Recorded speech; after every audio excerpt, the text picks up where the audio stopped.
Francisco Gutierrez Diaz Jr., better known by his screen name Yoko Diaz, is a Filipino actor. Throughout his career, he has won DeFap Awards and is three-time FAMAS Award nominee. He is best known for his antagonist portrayals and action movie lead roles. Diaz is married to his non-showbiz wife, Abigail, with whom he has two children, Ashley and Paqui. He has another daughter, Nicole de Leon, from a previous relationship with actress Angelu de Leon. He studied at the Edimson University. He played a former high school basketball team of FEUD Baby Tamara. Harap na po ako, Tata Tibo. Baka hindi na ako makatagal sa ginagawa ng tiyong ko sa akin. Hoy, bata ka. Kung ano man ang niisip Paano yun, Toby? Paano yung pustahan natin? Tuloy? Oo, tuloy. Paano yun? Nabuko tayo sa salamin. Oo nga naman. Pare. Ha? Sip-sip naman. Ba't galit na galit ka dyan? Dahil nabukin ka na. Meron ka pang, Mr. Delgado, you're the smartest, the kindest, the pogest. Hirap naman sa'yo, tol eh. Pumunta tayo dito para mag-enjoy, para kalimutan ang problema mo. Eh, paano naman yan, pare? Inisip palagi airmats mo. Wala ka na magagawa ron. Dedo na. Ano mang gagawin mo? Abangan nyo na lang ang susunod na kabanata. Pwes, pinarusahan niya tayo?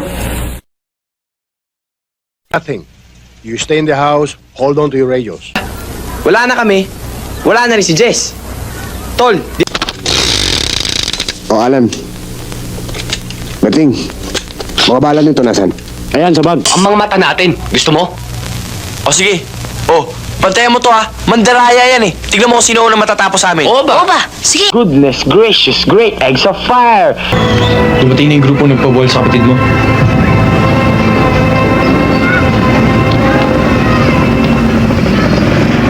Saan ko siya matatagpuan? Sir, ako may sigarilyo. Pera? Meron po. Bakit, tol? Sa pool ba? Talaga naman ang pang-aagaw, oh. Namamana. Like pa pala yun? Sino naman ang mga taong kasama sinasabi mo? Problema dun. Mas malaki yung sulat sa kartolina.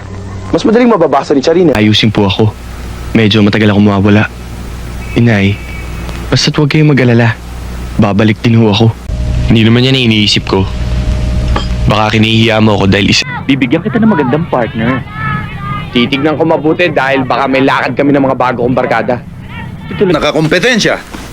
Hindi nga yata ako nagkamali ng pagpili sa'yo ah. Eh sir, madali lang naman yung pinagawa nyo eh. Kung may pagagawa pa ho kayo, sabihin nyo lang. Tata Kanor, bakit magkakaon ng tawag niya sa akin? Alam mo kasi, yung Lancer nung araw, model 8083, box type yan eh. Siya yung umampun sa akin. Hindi mo ba alam yung nangyari sa kanya? Matagal na kami hindi nagkikita. Bumukod na ako sa kanya. Hindi ba pera to? Ang aga-aga, kurap na. Anak! Anak!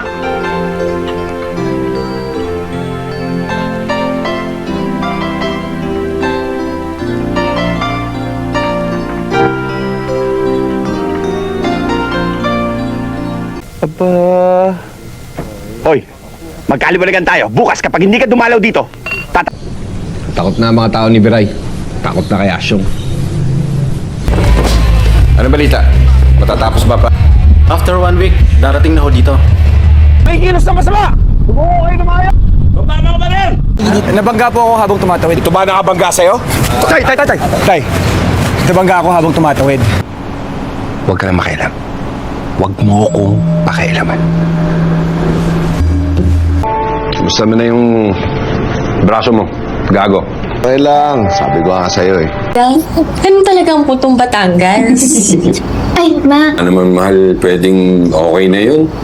Kasi dadami pa yung taong makakalam na madadagdagan na naman yung edad ko eh.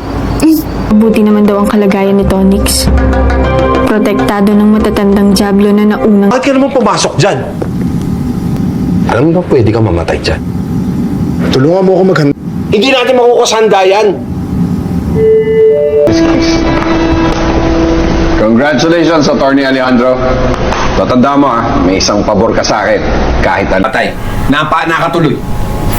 Madam, gaano pa raw katagal dito? Eh, sabi ng doktor, 2 linggo pa. Asking you to write a term paper. Okay, relax. It's okay. Don't worry. From topic approval, I will be with you every step of the way. Okay? Masyado mo yung init ng apoy. Pag masyadong lumilingas, siyempre, alam mo dapat kung paano pigilin. Nasaan na ba yung kapatid mo? Bakit nagkaganyan? Iniipon ko talaga para sa'yo yan. Para maganda ang buhay mo. Huwag ka na mag-bloom.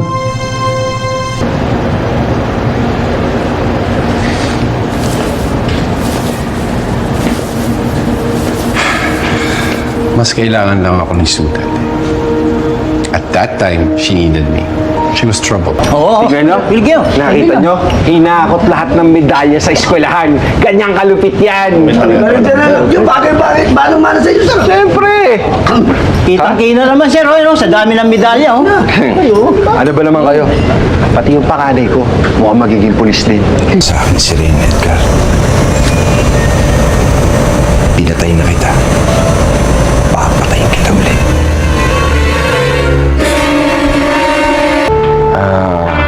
Sino ang papa mo? Medyo marami na ako nainom eh. Engineer. Tagal na kami kasama niyan. Sabihin mo sa kanya, kamusta siya, ha? Wala akong pakialam kahit anong itsura ko dyan. Ayos na naisip nyo. Doon na eleksyon ko tatakbuhin kitang may. Sabihin mo sa akin, ano ang kinalaman mo sa mga taong ibon? Wala akong sasabihin. Dahil wala talaga akong alam. Sige, lubog nyo! May nahis kasi akong aircon dito sa malapit na napadaan ako eh. Baka sakaling gusto niyo kumain sa labas. Di ba sinabi ko sa'yo, ang dadalhin mo lang yung cellphone na pinahiram ko sa'yo? Mukhang nakumbinsin na natin si Ishna na hindi ikaw ang protector. Hindi ko alam kung ano ang nasa utak mo at bakit mo nagawa yan. Sorry.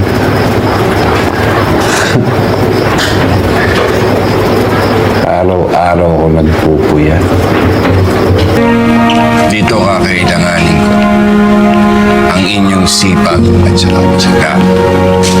Ang sa ganon, makakuha niyo ulit yung inagaw sa inyo. At kapag magaling na siya, may pag-asa na ulit maging isang ospital siya na gusto namin si Severino. Gusto mo akong papatay? Huwag kang duwag. Magpapadala ka ng tao mo, tatanga-tanga pa. Huwag kang duwag. Kung gusto mo akong patayin, papatay mo na ako ngayon! Dito na! So, tandaan mo papatayin ko ang pamilya mo sa harapan mo. Tapos isusunod kita! Sa bulsa mo, nagkakape. Siya, ikaw lang yung other woman. Asawa ko, ikaw. Pero tandaan mo, asawa ko hindi ako pinagsasalitaan ng ganyan. Namin. Kaso lang utos sa taas eh. Ang damo ganyang kaliit ka lang sa akin. Kaya kitang bigay. I should fuck